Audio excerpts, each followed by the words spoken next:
आपण मॅथ्स 2 मधील मेन्शुरेशन या शेवटच्या प्रकरणाकडे आलेलो आहोत. या प्रकरणामधील व्हॉल्यूम अँड सरफेस एरियाचे सर्व फॉर्म्युले आपण लास्ट व्हिडिओमध्ये बघितलेले. या अगोदरच्या व्हिडिओमध्ये आज आपण या सर्व फॉर्म्युल्यांवर बेस असलेले एक्झाम्पल्स बघणार आहोत. बघा, फर्स्ट एक्झाम्पल बघूया. The dimensions of a cuboid are. Dimensions of a cuboid म्हणजेच काय? Length, breadth and height are 44 centimeter, 21 centimeter and 12 centimeter. It is melted and cone of height 24 centimeter is made.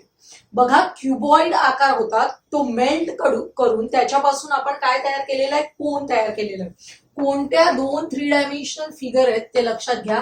Cuboid आणि त्याच्यापासून कोन तयार केलेला आहे. त्या कोनची हाईट दिलेली आहे 24 centimetre. Find the radius of the base. लक्षात घ्या, जे डायमेन्शन्स दिलेले आहेत ते आपण सुरुवातीला लिहून घ्यायचे सगळे. For cuboid length, breadth and height लिहायची आपल्याला. त्यानंतर फॉर कोन हाईट. आता बघा, हाईट जर आपण याच्यामध्ये पण एच घेतली तर काय होते की सारखीच अक्षर वापरली जातात. म्हणून for height of a cone H1 हे लेटर आपण यूज करूया. H1 is equal to 24 centimetre. आपल्याला बेस ची रेडियस काढायची आहे. Let the radius of the base of the cone be r. एक लक्षात घ्या, क्युबॉइड मेल्ट केलाय आणि त्यापासून आपण कोन तयार करतोय. याचाच अर्थ volume of the cone is equal to volume of the cuboid. तयार होणारा जो कोन आहे त्याचा व्हॉल्यूम किती असणार आहे? क्युबॉइडच्या व्हॉल्यूम एवढाच असणार आहे. तेच लक्षात घेऊन आपल्याला एक्झाम्पल सॉल्व्ह करायचंय. Volume of the cone is equal to volume of the cuboid. आपण ऑलरेडी फॉर्म्युले बघितलेले आहेत. व्हॉल्यूम ऑफ द कोनचा फॉर्म्युला आहे 1/3 पाय आर स्क्वेअर. H1 आपण घेतलंय कारण हाईट H1 ने डिनोट करतोय. Equal to LBH. Values substitute केल्या. व्हॅल्यूज सबस्टिट्यूट केल्यावर सर्वात महत्वाची गोष्ट असते की आपल्याला शक्य तेवढ्या रिड्यूस फॉर्म मध्ये आपल्याला कन्व्हर्जन करायचंय. इथे 1/3 मधला जो 3 आहे त्याने या 24 ला डिव्हाइड करता येतं. 3 एके 3, 3 8 24. बरोबर. या बाजूच्या न्यूमरेटर मध्ये 22 आणि 8 आहेत आणि डिनॉमिनेटर मध्ये आहेत 7. आपल्याला या आर स्क्वेअर ची व्हॅल्यू काढायची आहे. हा जो आर स्क्वेअर आहे तो जसाच्या तसा खाली लिहून घ्यायचा आणि 22 आणि 8 जे न्यूमरेटर मध्ये आहेत ते अपोजिट साइडला जाऊन डिनॉमिनेटर्स मध्ये येतील आणि जो डिनॉमिनेटर मध्ये 7 आहे तो न्यूमरेटर मध्ये शिफ्ट होईल. लक्षात येते, आपण साइड चेंज करतोय त्यामुळे. आता इथे किती सोपं आहे बघा. 22 एक्के 22, 22 दुणे 44. 2 भाग लावतोय आपण. 2 एक्के 2, 2 चोक 8. 4 4 एक्के 4, 4 त्रिक 12. आता आपल्याला न्यूमरेटर मध्ये 21 मल्टिप्लाइड बाय 3 मल्टिप्लाइड बाय 7 आहे. 3 इंटू 7 इज इक्वल टू 21 आणि हा 21 आहे. म्हणजेच आर स्क्वेअर झाला 21 multiplied by 21.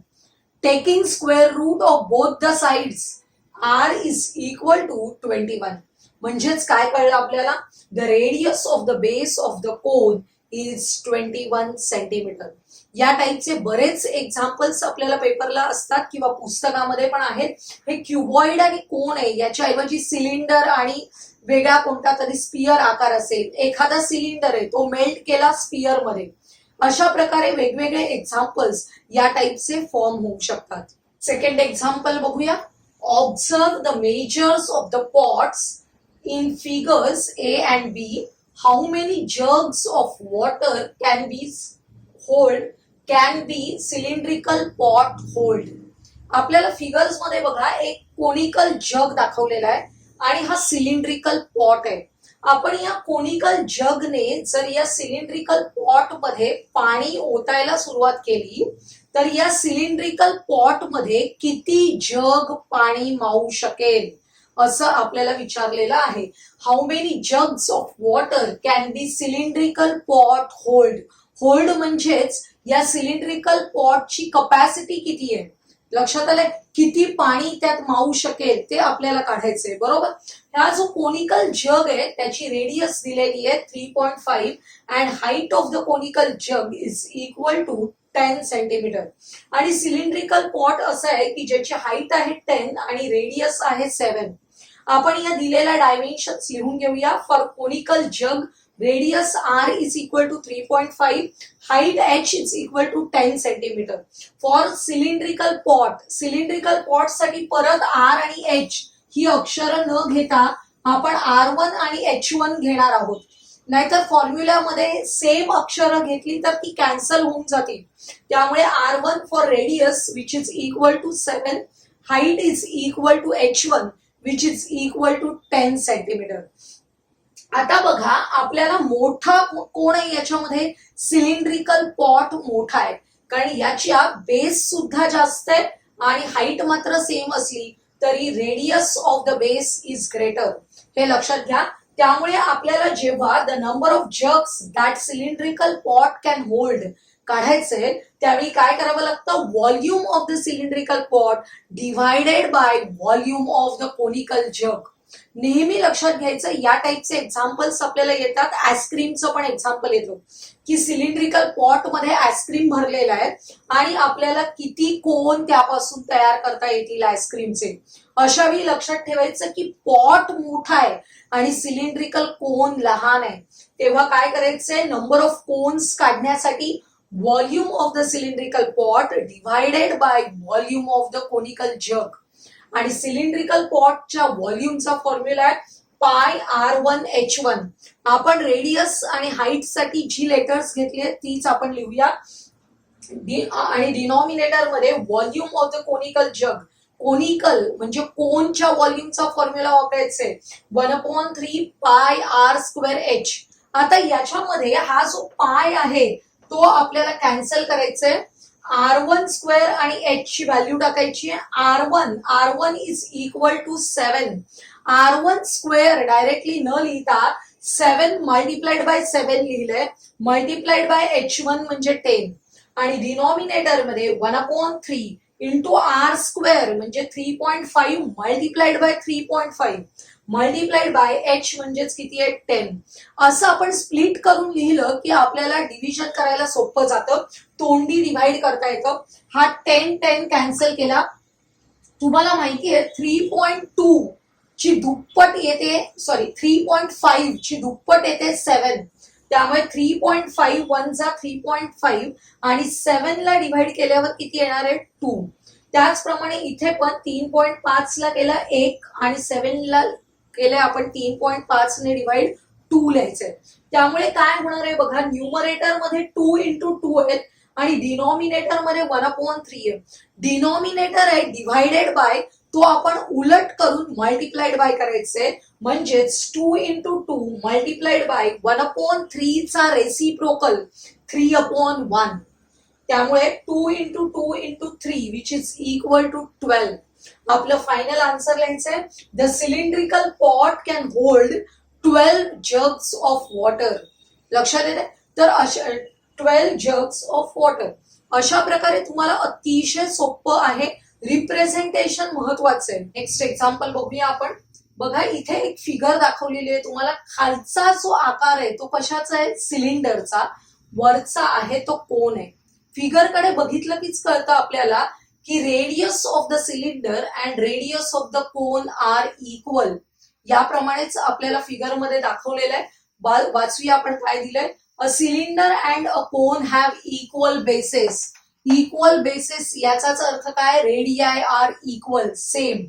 The height of the cylinder is 3 centimetre. इथे दाखवलेली आहे height of the cylinder is 3 centimeter and the area of the base is 100 centimeter. Area of the base कोणत्या आकाराचा आहे, तर आहे तो सर्क्युलर. एरिया ऑफ द बेसचा फॉर्म्युला काय असतो, πr² which is equal to 100 centimetre square आपल्याला दिलेलं आहे. पुढे काय सांगितलंय बघा, the cone is placed upon the cylinder. या सिलेंडरवर कोन ठेवलेला आहे. The volume of the solid figure so formed is 500 centimeter cube. Volume of the total figure, ही जी पूर्ण फिगर झालेली आहे त्याचा व्हॉल्यूम आहे 500 centimetre cube. Find the total height of the figure. आपल्याला फक्त ही एवढीच हाईट माहिती आहे विच इज 3. याच्या वरची जी हाईट आहे, हाईट ऑफ द कोन, ती आपल्याला माहित नाहीये. त्या हाईट ऑफ द कोन आपल्याला काढायची आहे. असं समजा की height of the cylinder is equal to H1 which is equal to 3 centimetre and height of the cone is equal to H2. ही जी हाईट ऑफ द कोन आहे ती आपल्याला काढायची आहे. म्हणजे total height of the figure काढायला काय करावं लागेल, H1 प्लस H2 करावं लागेल. लक्षात येत आहे बघा, ही संपूर्ण फिगर आहे, त्याचं व्हॉल्यूम आहे 500 centimetre cube. Volume of the total figure काढायला काय करावं लागेल आपल्याला, volume of the cylinder plus volume of the cone. हे लक्षात आलं की आपण सहज काढू शकतो. बघा, the cylinder and the cone have equal basis. आपल्याला दिलेली सगळ्यात महत्वाची गोष्ट आहे equal basis. They have the equal radii. Let the radii be R. R be the radius of the base of the cylinder as well as cone. लक्षात येते. पुढे बघा, let the height of the cylinder be H1. height of the cylinder हे इथून इथपर्यंतचं distance आहे ते किती आहे, H1 which is equal to 3 centimetre and that of the cone be H2. हा वरचा जो कोन आहे त्याची हाईट आपण काय घेतलेली आहे, H2 घेतलेली आहे. Then volume of the cylindrical part plus volume of the conical part दोन्ही मिळून काय होणार आहे, 500 सेंटीमीटर क्यूब. आणि आपल्याला आणखी एक गोष्ट दिलेली आहे, एरिया ऑफ द बेस. ती आपण इथे लिहिलेली आहे. Area of the base is equal to pi R square which is equal to 100 centimetre square. आपल्याला दिलेला आहे, याचा आपल्याला उपयोग होणार आहे पुढच्या एक्सप्रेशन मध्ये. बघा, volume of the total figure काढायला काय करावं लागेल, volume of the cylindrical part plus volume of the conical part दोघांची ऍडिशन करायची. आपण इथे थोडी जागा कमी आहे म्हणून मी कॅल्क्युलेशन अशा 3 भागांमध्ये केलेलं आहे. पहिला भाग बघूया, volume of the cylindrical part. सिलेंडरचा व्हॉल्यूमचा फॉर्म्युला काय, पाय आर स्क्वेअर एच. पण इथे आपण एच साठी, सिलेंडरच्या एच साठी काय लेटर घेतलंय, H1. त्यामुळे pi R square H1 plus volume of the कोनचा फॉर्म्युला काय आहे, 1/3 पाय आर स्क्वेअर एच. तर आपण एच जो आहे, कोनची हाईट आहे ती काय घेतलेली आहे, H2. त्यामुळे आपण तिथे H2 घेतलंय इक्वल टू 500. या दोघांमध्ये हा जो पाय आर स्क्वेअरचा पार्ट आहे तो कॉमन आहे, तो आपण कॉमन काढूया ब्रॅकेटच्या बाहेर. म्हणजे पाय आर स्क्वेअर कॉमन काढला की आतमध्ये राहिले H1 plus 1/3 into H2 bracket complete equal to 500. आणि हा जो पाय आर स्क्वेअर आहे that is area of the base is equal to 100. आपण या स्टेपला ऑलरेडी लिहिलेलं आहे, area of the base is equal to 100. ती व्हॅल्यू इथे सबस्टिट्यूट केली आणि आतमध्ये फक्त H1 च्या ठिकाणी आपण 3 सबस्टिट्यूट केले आणि आहे तसंच एक्सप्रेशन लिहिलेलं आहे. आता हा जो 100 आहे तो अपोजिट साइडला गेल्यावर 500 ला डिव्हाइड करावा लागेल. 500 divided by 100 which is equal to 5. त्यामुळे नेक्स्ट स्टेप आपली काय होणार आहे बघा, 3 plus 1/3 H2 is equal to 5. हा प्लस 3 अपोजिट साइडला गेला, -3 झाला. 1/3 H2 is equal to 5 - 3 which is equal to 2. आता आपण 3 इथे डिनॉमिनेटर मध्ये ते अपोजिट साइडला जाताना मल्टिप्लाइड बाय होती. त्यामुळे H2 is equal to 2 into 3 which is equal to 6 centimetre. आणि H2 म्हणजे काय आहे, H2 म्हणजे हाईट ऑफ द कोन आहे. आता H2 ची व्हॅल्यू मिळाली, H2 किती मिळाली आपल्याला, 6 सेंटीमीटर. H1 आपल्याकडे ऑलरेडी आहे. मग आपण फिगर ची हाईट काढू शकतो. त्यामुळे height of the figure is equal to H1 plus H2 which is equal to 3 plus 6 is equal to 9 centimeter. Final answer लिहायचे, the height of the figure is equal to 9 centimeter. इथे जागेच्या कमतरतेमुळे मी असं बाजूला लिहिलेलं आहे. तुम्ही मात्र संपूर्ण कॅल्क्युलेशन एकाखाली एक छान व्यवस्थित सुटसुटीत लिहायचं आहे. नेक्स्ट एक्झाम्पल बघा, in the figure a cylindrical wrapper of flat tablets is showed. आकृती बघा, तुम्ही कधी त्या पॉपिंसच्या गोळ्या वगैरे खाल्ल्या असतील तर त्याचे रॅपर्स अशा प्रकारचे असतात आणि त्या रॅपर्स मध्ये तुम्ही बघितल्या असतील या अशा सगळ्या गोळ्या एकमेकांना चिटकवून ठेवलेल्या असतात या रॅपर्स मध्ये, बरोबर आहे. तर असं हे रॅपर दाखवलेलं आहे. The radius of the tablets is 7 mm and its thickness is 5 millimeter.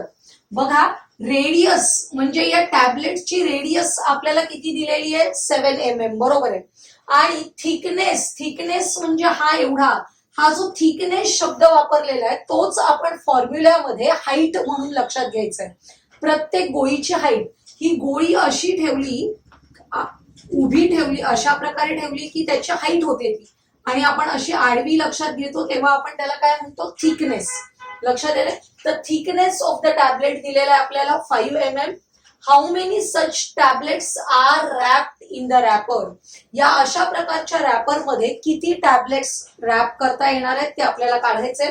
या टॅबलेट्सचे जे डायमेन्शन्स आहेत ते इथे दाखवले, 14 mm. बघा, इथून इथपर्यंत, याचा अर्थ डायमीटर दाखवलेला आहे आपल्याला 14 mm. डायमीटर 14 म्हणजे radius is equal to half of the diameter which is equal to 7 mm. बरोबर आहे. आपल्या गोळीचा पण रेडियस किती आहे? 7. कारण या प्रकारच्याच गोळ्या आपण आतमध्ये टाकणार आहोत. गोळीचा रेडियस आणि रॅपरचा रेडियस सेमच आहे. आता फक्त त्याच्या थिकनेस गोळीचा आहे 5 mm आणि संपूर्ण रॅपरची लेंथ दाखवलेली आहे 10 सेंटीमीटर. आता इथे हे महत्वाचं आहे, लेंथ जी 10 सेंटीमीटर दिलेली आहे ती आपल्याला मिलीमीटर मध्ये कन्व्हर्ट करायची आहे. आपण तेच विसरतो आणि पुढचं एक्झाम्पल आपलं कोलमडतं. 10 सेंटीमीटरचे मिलीमीटर करायचे. 1 सेंटीमीटर इज इक्वल टू, तुम्हाला माहिती आहे 10 mm, 10 मिलीमीटर. आपल्या पट्टीवर 1 सेंटीमीटर डिस्टन्स मध्ये छोट्या छोट्या लाईन्स असतात मिलीमीटरच्या, तिथे 10 पार्ट्स झालेले असतात. बघा, 1 centimetre is equal to 10 millimetre. हे लक्षात घेऊन जी आपल्याला लेंथ ऑफ द रॅपर दिलेली आहे that is height in our formula which is equal to 10 centimetre is equal to 10 into 10, 100 millimetre. हे कन्व्हर्जन आपल्यासाठी फार महत्वाचं आहे. आता बघा, आपण फॉर टॅबलेट रेडियस आहे r is equal to 7 mm, thickness that is h is equal to 5 mm. त्यानंतर फॉर रॅपर डायमीटर दिलेला होता, रेडियस काढून घेतला, आणि length of the wrapper that is h1. आपण h1 का घेतलेलं आहे आणि r1, हे जे दोन वेगवेगळ्या फिगर्स असतात तेव्हा नेहमी एकाला r आणि h घेतलं तर दुसऱ्याला काय घ्यायचं? r1 h1. वेगवेगळे लेटर्स आपल्याला यूज करायचे. h1 is equal to 10 centimetre is equal to 100 millimetre. ही स्टेप आपल्यासाठी सगळ्यात महत्वाची आहे. लक्षात येते? आता आपण number of tablets that can be wrapped in the wrapper ते काढणार आहोत. Number of tablets is equal to volume of the wrapper denominator मध्ये divided by volume of each tablet. Same अशा प्रकारचे एक्झाम्पल्स आपण बघितले. तरी मी हे एक्झाम्पल का घेतलंय? कारण याच्यामध्ये आपल्याला युनिट्सचं कन्व्हर्जन करायचं होतं. सगळे युनिट्स जे आहेत ते सारखेच असले पाहिजेत एका एक्झाम्पल मध्ये. वेगवेगळे युनिट्स असतील तर ते आपण कन्व्हर्ट करायचे आहेत, हे लक्षात घ्या. Volume of the wrapper upon volume of the tablet. Wrapper आहे सिलेंड्रिकल आकाराचं आणि टॅबलेट सुद्धा आहे सिलेंड्रिकल. दोघांचा फॉर्म्युला πr²h असतो, पण रॅपर साठी आपण r1 h1 घेतलेला आहे, त्यामुळे πr1²h1 अपॉन πr²h. हा जो पाय आहे तो कॅन्सल होईल. r1 ची व्हॅल्यू आहे 7, त्यामुळे r1² इज 7 into 7, आणि इथे r ची व्हॅल्यू पण सेमच आहे 7. आणि इथे h1 इज इक्वल टू 100 आणि h इज इक्वल टू 5. हे जे 7 आहेत ते कॅन्सल झाले. 5ने डिव्हाइड केलं की आपल्याला 20 आले, त्यामुळे टॅबलेट्स किती येणार आहेत? Number of tablets is equal to 20. आपण हे एक्झाम्पल खरं तर ओरली करू शकतो. अशा प्रकारचं एक्झाम्पल तुम्हाला MCQ मध्ये सुद्धा येऊ शकतं. पण जर तुम्हाला मार्क्स असतील 2-3 तर तुम्हाला अशा प्रकारे स्टेप बाय स्टेप करावं लागेल. लक्षात येते?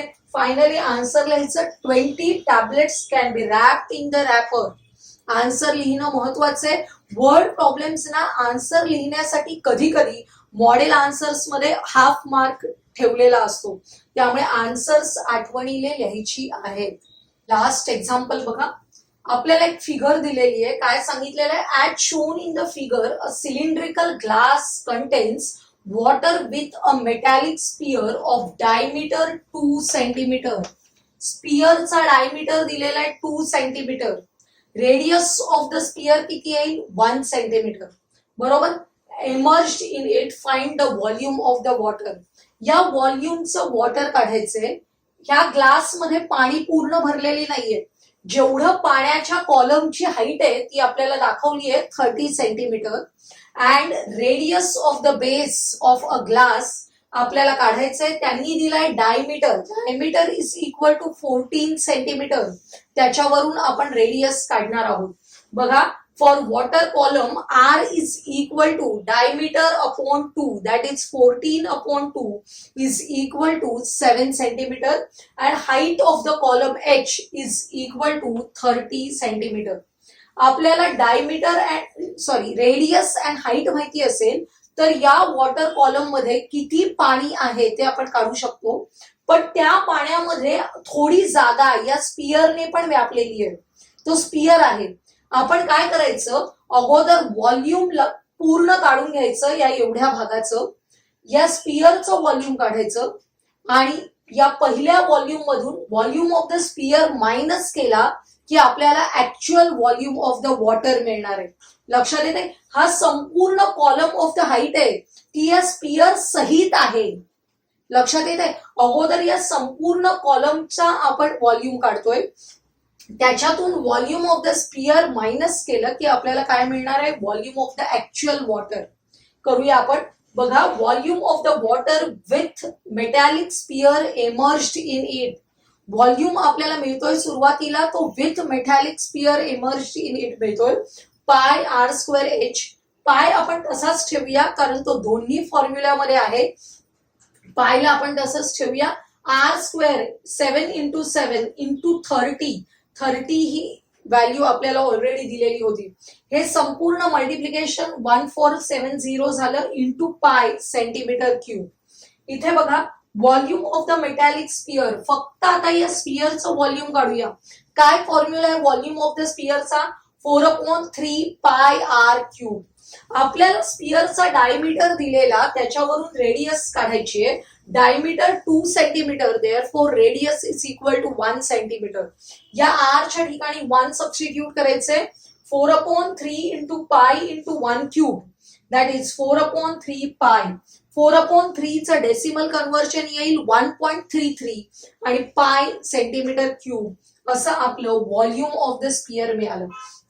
आता बघा, volume of the water is equal to काय करायचंय, हे पहिलं व्हॉल्यूम मायनस हे सेकंड व्हॉल्यूम म्हणजेच 1470 पाय मायनस 1.33 पाय इज इक्वल टू सबट्रॅक्शन येणार आहे आपल्याला डेसिमल मध्ये. काय येणार आहे 1468.67 पाय सेंटीमीटर क्यूब. पायची व्हॅल्यू टाकून आपलं कॅल्क्युलेशन कॉम्प्लिकेटेड करायची गरज नाहीये. तुम्हाला स्टेप्स कळलेल्या आहेत हे एवढं महत्वाचं आहे. त्यामुळे volume of the water is equal to तुम्हाला मिळालेला आहे. फक्त या व्हॉल्यूम ऑफ द वॉटर मध्ये बघा माझं कसं झालं, तसं हा पाय लिहायला विसरायचा नाहीये. पाय सेंटीमीटर क्यूब. ह्या पायची व्हॅल्यू जर घातली तर तुम्हाला कॉम्प्लिकेटेड असं पुन्हा मल्टिप्लिकेशन करावं लागेल. तर लिहिताना मात्र पाय सहित आपल्याला व्हॉल्यूम लिहायचं आहे. Final answer volume of the water is हे संपूर्ण व्हॉल्यूम सेंटीमीटर क्यूब मध्ये आपल्याला मिळालेला आहे. आजचा जो व्हिडिओ आहे त्याच्यामध्ये आपण फक्त व्हॉल्यूम या कन्सेप्टवर बेस्ड असलेले एक्झाम्पल्स बघितले. सगळ्या 3 डायमेन्शनल फिगर्स, अगदी cuboid, cylinder, cone and sphere, या सगळ्या फिगर्सच्या व्हॉल्यूमच्या फॉर्म्युल्यांवर बेस्ड असलेले एक्झाम्पल्स होते आजच्या व्हिडिओमध्ये. नेक्स्ट व्हिडिओमध्ये आपण सरफेस एरियावर बेस्ड एक्झाम्पल्स बघणार आहोत. आजचा व्हिडिओ तुम्हाला आवडला असेल तर लाईक करा, तुमच्या मित्रमैत्रिणींना शेअर करा आणि पुढील महत्त्वाचे व्हिडिओज पाहण्यासाठी आपल्या चॅनलला सबस्क्राईब करायला विसरू नका.